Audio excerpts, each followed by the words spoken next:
শান্তিতে নোবেল পুরস্কার ঘোষণা করে নরওয়েজিয়ান নোবেল কমিটি। বাংলাদেশ সময় আজ বিকেল ৩টার দিকে নরওয়ের অসলোতে বিজয়ীদের নাম ঘোষণা করা হয়েছে।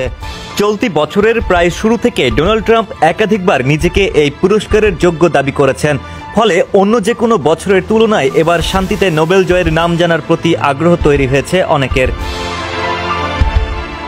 সামাজিক যোগাযোগ মাধ্যমে গত কয়েকদিন ধরে অনেকেই মন্তব্য করছেন, প্রভাব খাটিয়ে হলেও এবার শান্তিতে নোবেল নেবেন ট্রাম্প।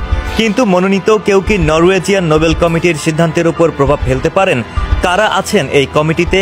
এ নিয়ে আজ শুক্রবার একটি প্রতিবেদন প্রকাশ করেছে কাতার ভিত্তিক গণমাধ্যম আল জাজিরা। এতে নরওয়েজিয়ান নোবেল কমিটির 5 সদস্যের পরিচয় ও কয়েকজনের বক্তব্য প্রকাশ করা হয়েছে। শান্তিতে নোবেল বিজয়ী বাছাইয়ের জন্য কমিটি গঠন করে দেয় নরওয়ের পার্লামেন্ট।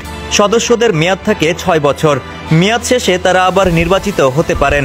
এই সদস্যরা নরওয়ের পার্লামেন্টের বিভিন্ন রাজনৈতিক দলের প্রতিনিধিত্ব করেন, তবে তারা নিজেরা বর্তমান পার্লামেন্টের সদস্য না।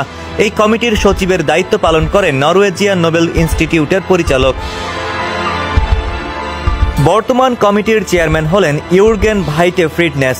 বলা হচ্ছে তিনি নোবেল কমিটির ইতিহাসে সর্বকনিষ্ঠ চেয়ারম্যান। নিয়োগ পান 2021 সালে। কর্মজীবনে তিনি মানবাধিকার আন্দোলনের সঙ্গে যুক্ত ছিলেন। নরওয়ের ক্ষমতাসীন দল লেবার পার্টির সমর্থক হিসেবে পরিচিত। কমিটির ভাইস চেয়ারম্যান অসলে তুষে। রক্ষণশীল হিসেবে বিবেচিত তুষে নোবেল কমিটিতে যোগদানের আগে নরওয়েজিয়ান নোবেল ইনস্টিটিউটের গবেষণা পরিচালক ছিলেন।